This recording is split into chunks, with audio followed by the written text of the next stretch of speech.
加入芒果 TV 会员，每周二12点尊享我家那闺女2024 SVIP 额外抢先1周，观看下期正片。每周3加更版，每周1闺女和她的朋友们解锁更多精彩内容。特别开心，跟亲子去了一趟动物园，我的妈呀，真的是太精彩了！我觉得就光动物园这一天可以剪出5集节目来，怎么每个动物都那么搞笑啊？关键是我们刚去的时候，我们2人都非常兴奋，阳光明媚的，我们就哇，动物园，我们来动物园了。亲子说他有20年左右没有去过动物园了，我很诧异，因为我特别喜欢去动物园，我每年至少要去1次。然后哇，各种互动很开心，结果怎么到3点来钟的时候，突然一个大变天。我从来没有见过在5分钟之内这个天的变化有那么大，前面还阳光明媚，后面直接满地全部都是被风刮下来的那种树枝，它还不是叶子，它是那种大段大段的树枝，就很离谱。天气预报也没这么报过。我做计划的时候，我是认认真真看天气预报的，根本没有说会有这样子的一个极端天气的情况。然后我们的伞也裂了，变成了一次性伞，我人差点被吹走。虽然说真的很离谱，但是又很有趣，这一天怎么能变化这么大呢？然后晚上我跟亲子在聊天，我也觉得还挺有意思的。大家晚安。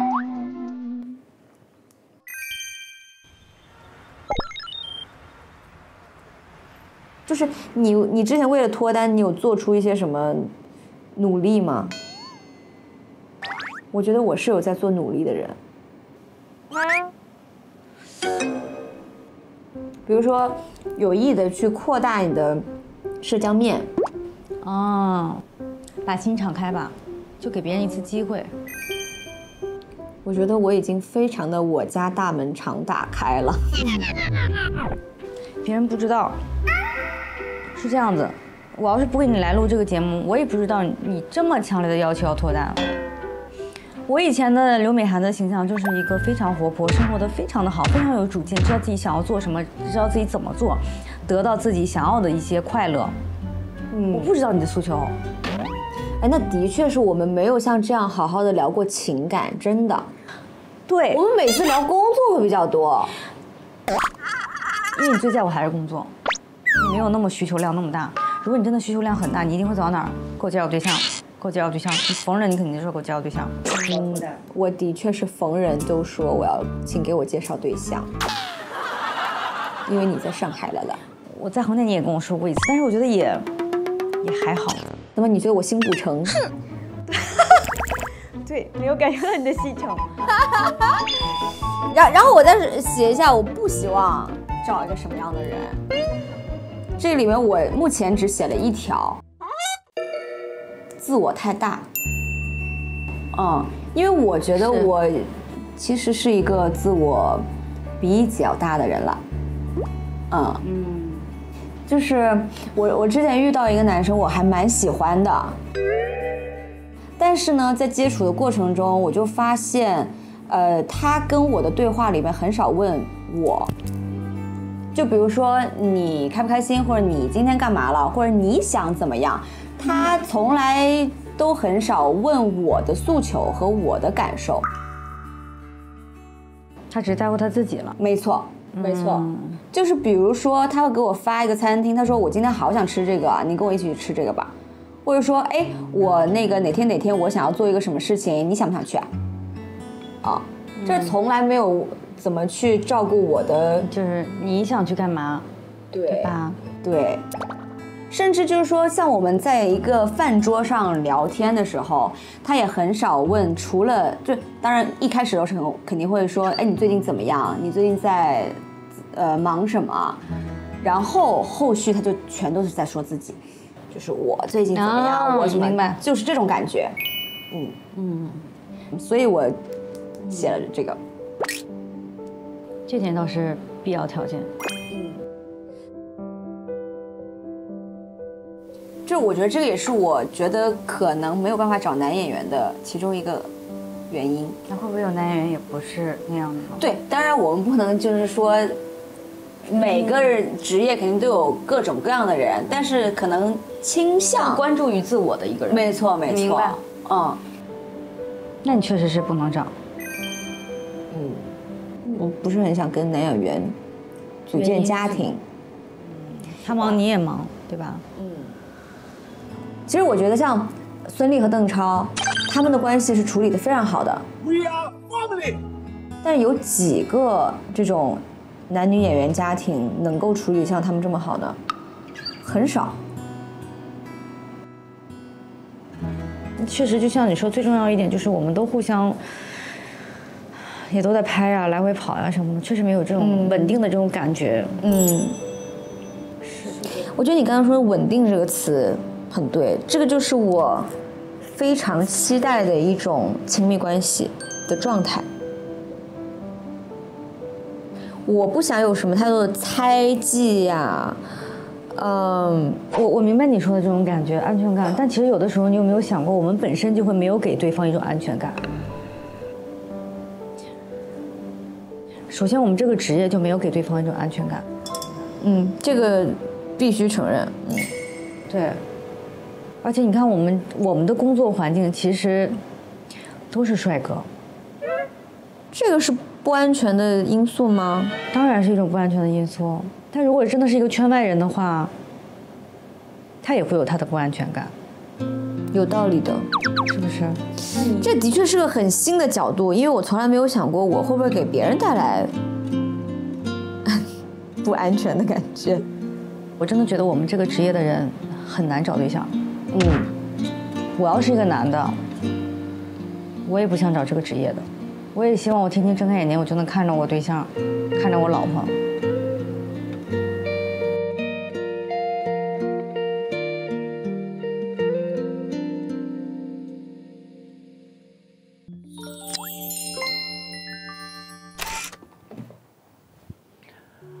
Hello 啊 ，everybody， 我到家了。此时此刻的心情其实是挺愉快的哈。今天收到了手办，然后我很开心的抽到了这个我很喜欢的这个大眼仔，把它放在这边吧。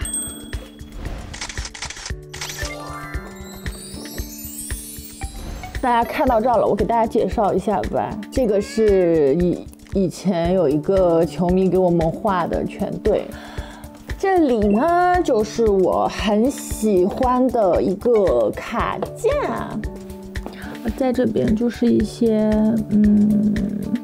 我拿的一些奖杯什么的。好了，还是要聊一下今天发生了一些什么事情，然后说一下今天的感受吧。就见到了旺旺，然后每次跟旺旺在一起我都很开心，因为他是一个非常有意思的人。我觉得你就是一个特别自信的。真的吗？我看起来是那种特别自信的。你是中国女足第一门将。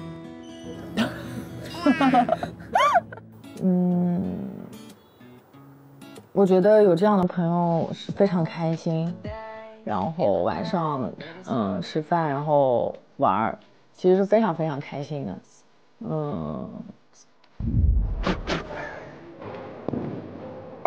这不是很妙吗？你一个拳重就掏我了。行了，那就这样吧，大家晚安，大家再见，晚安。我们今天就在正后面做那个色彩诊断。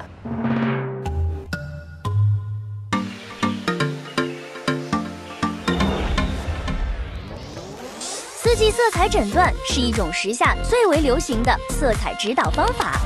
该方法基于四季色彩理论，将色彩分为春、夏、秋冬4大色系，并根据肤色的冷暖、明度和纯度属性，为人们提供在服饰、化妆等方面的色彩选择建议，以展现个人最佳的一面。所以我现在先帮你测一下，好吧？好。完了，我这额头瞬间额头没了。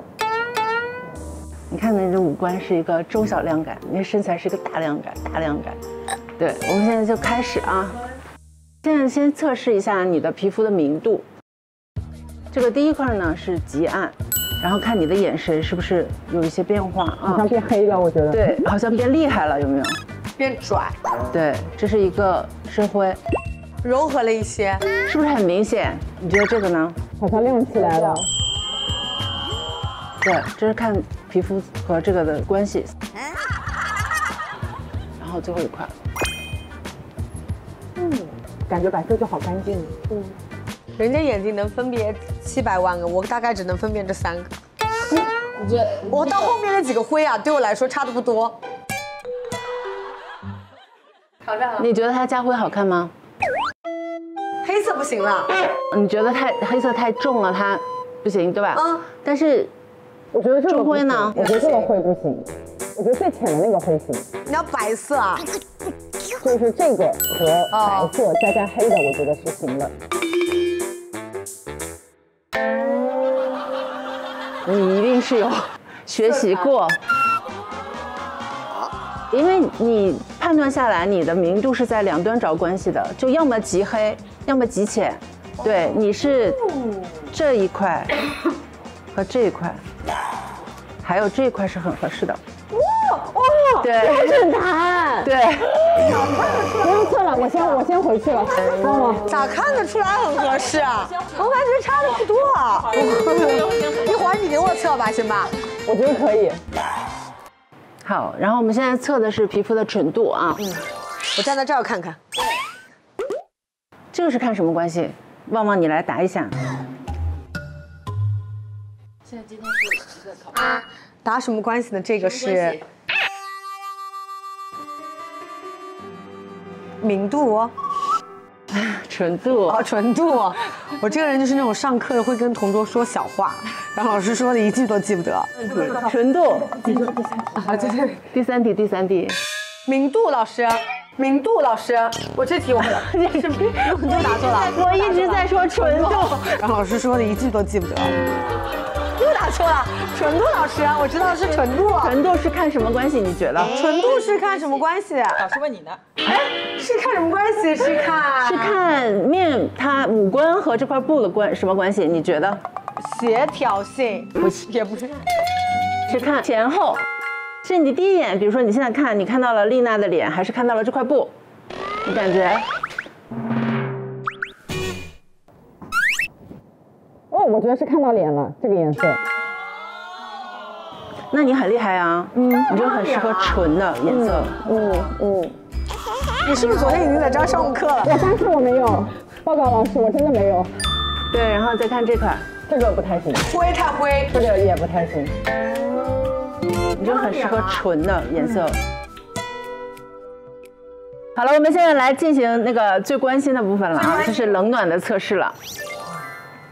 我肯定是适合暖色系的。未必吧。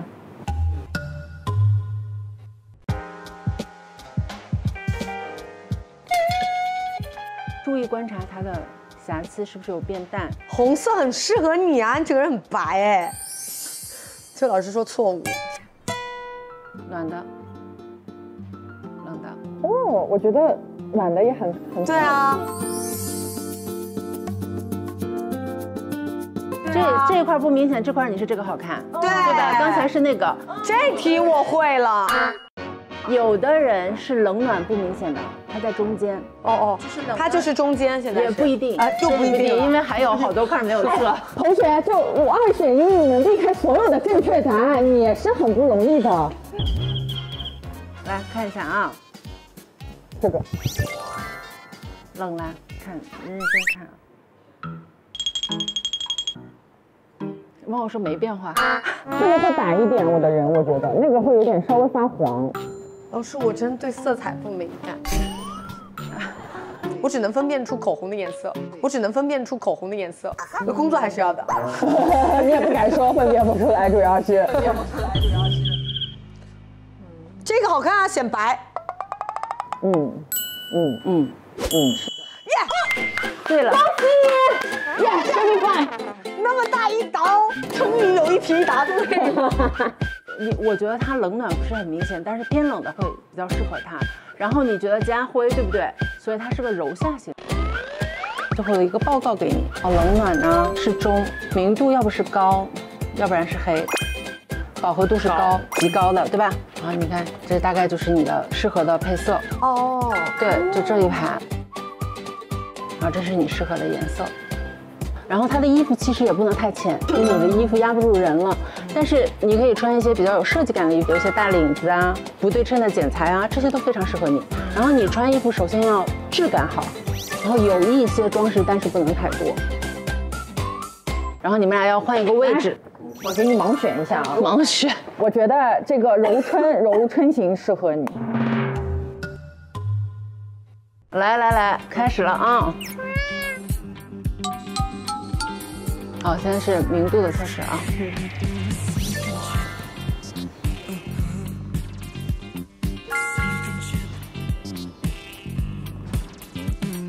这个上面是冷啊，暖是吧？很明显暖的，报告老师，暖，这是冷，暖，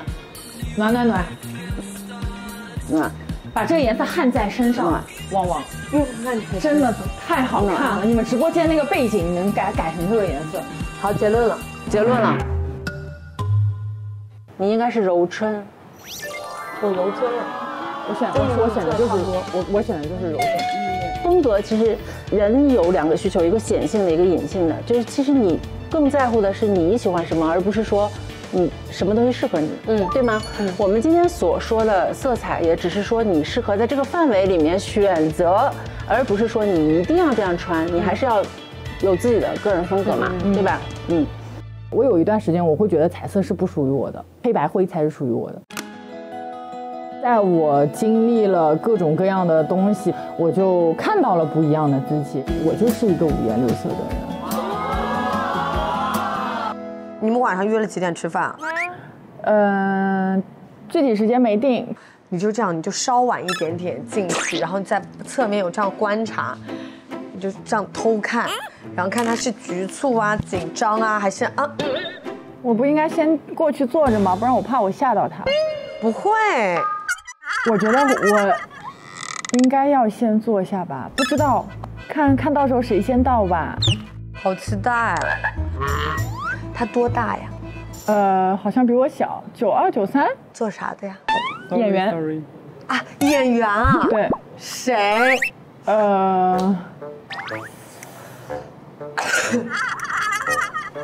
李佳浩。李佳浩。李佳浩。哦，他有爱运动。对，他好像很爱看足球。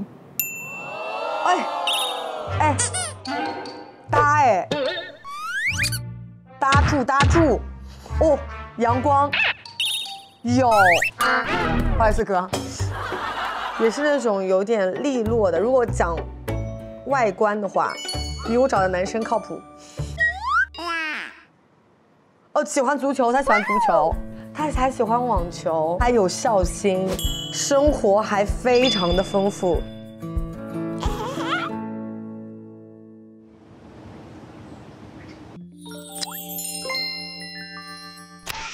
这个是我搬过来的时候，我自己去那种花鸟市场买的。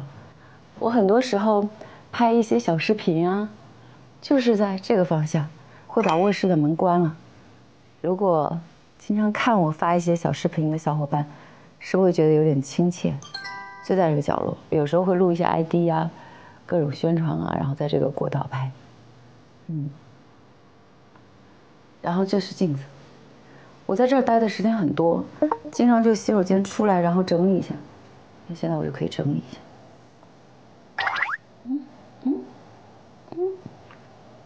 为什么拍照喜欢发出声音？哈哈。其实我有个小经验，就是让你笑的尽量像真实的，就是笑出声来。哈哈，哈哈。虽然你现在看假，截图是好看的。这是我的切手，这个很可爱，这个是在网上淘的一个布帘，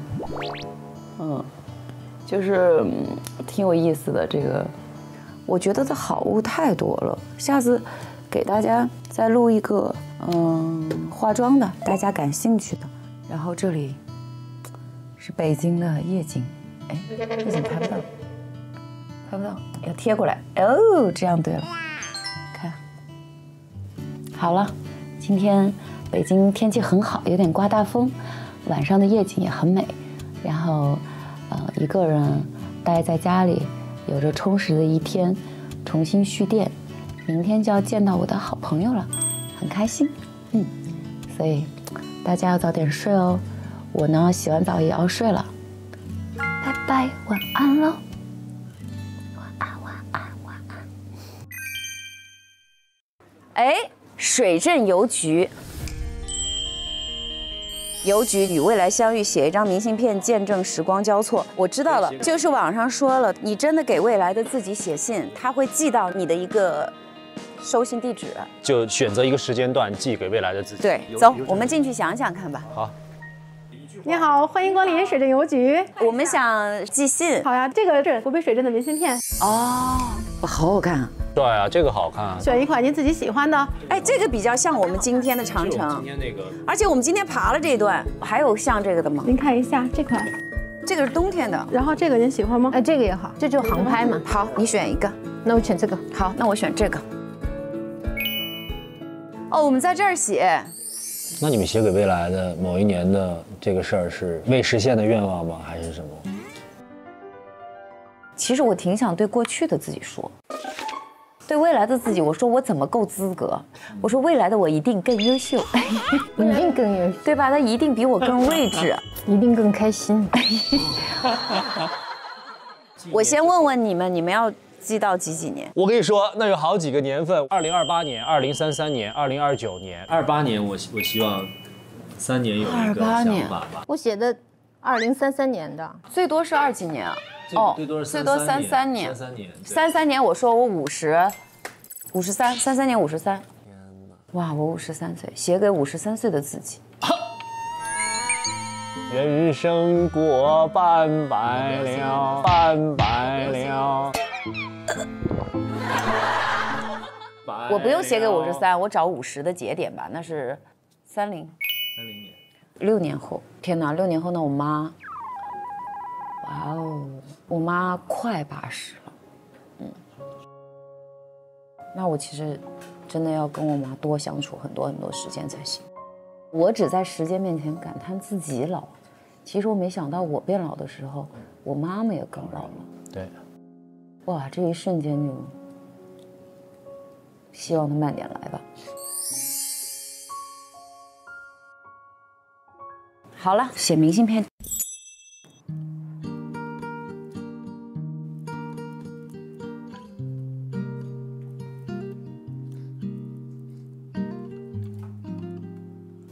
这个应该是到。你别念哦，我在写什么？哎呦，他字太难看了。多好啊！我操。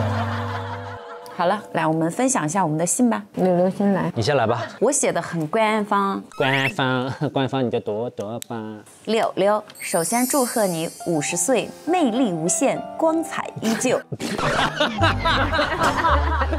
不是，我一讲魅力无限，光彩依旧，你们两个同时笑了，连铮铮都笑了。你到时间收到的时候，你也会，哈哈哈！我怎么会写这个东西？哇，我现在过得可开心了。开心不代表我没有魅力无限，光彩依旧啊。我笑就是因为你惦记这件事儿。你是不是到50、60岁你就根本不在意自己的外表和容貌？在意肯定还是在意的嘛，但是爱每一个时刻的自己。我先念吧。年龄无法阻挡和消减你的纯粹、热情、善良以及上进。学海无涯，你仍然不断充实自己，做一个丰富的、更有价值的人。希望你过得自在、自我、自信，这样我还依然爱你。你知道柳岩啊，就是她其实这么多年啊，我觉得就是有辛苦，但是我感觉其实她还是很满意现在这种状态。所以我觉得她如果能维持这个状态，她就其实是心满意足的。当然了。到我了，我的好现实啊，我的真的非常简单。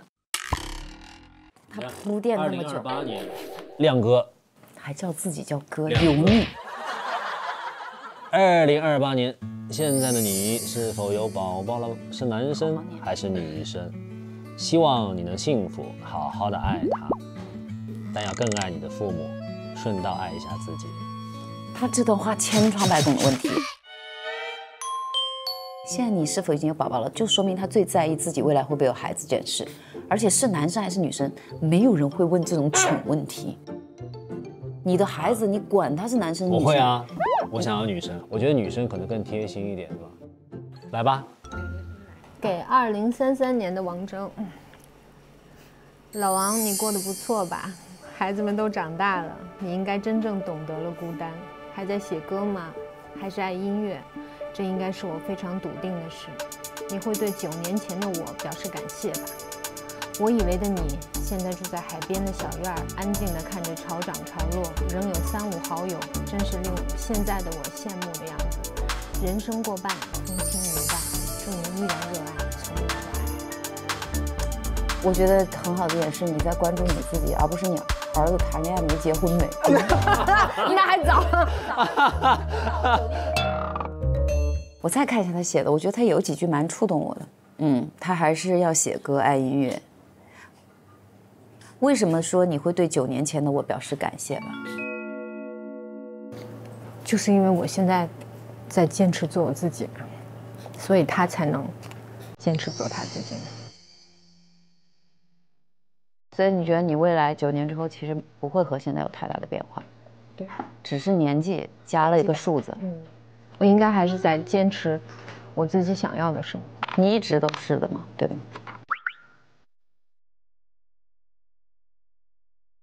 明信片蛮触动我的，我觉得在不同的年龄段要特别的了解自己真实的感受。我想过什么生活，成为一个什么样的人，我觉得这样的人生才应该是一个非常美好的人生。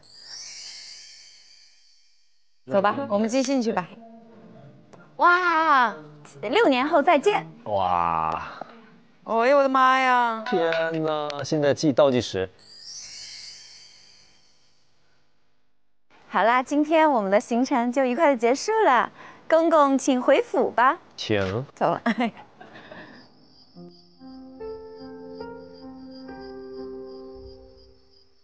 所有女生，所有男生们，你们的电子闺蜜来喽！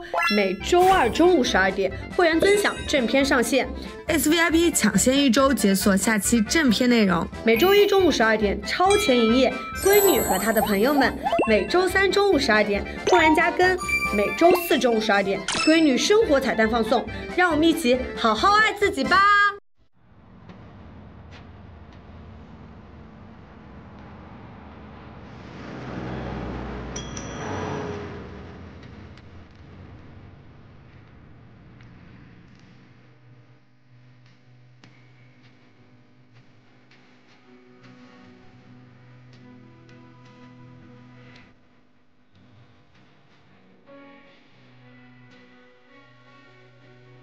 招桃花运。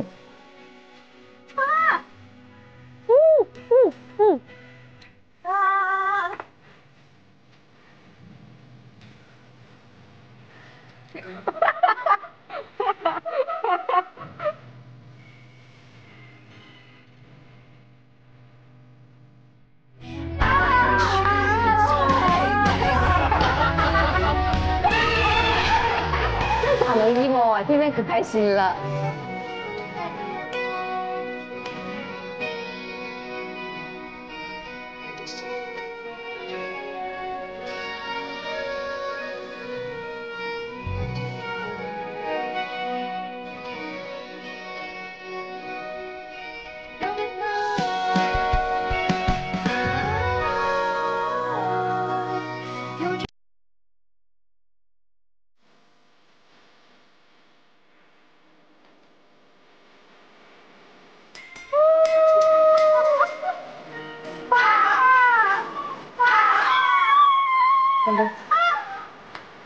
酒满杯，请满来，不留空间，留未来。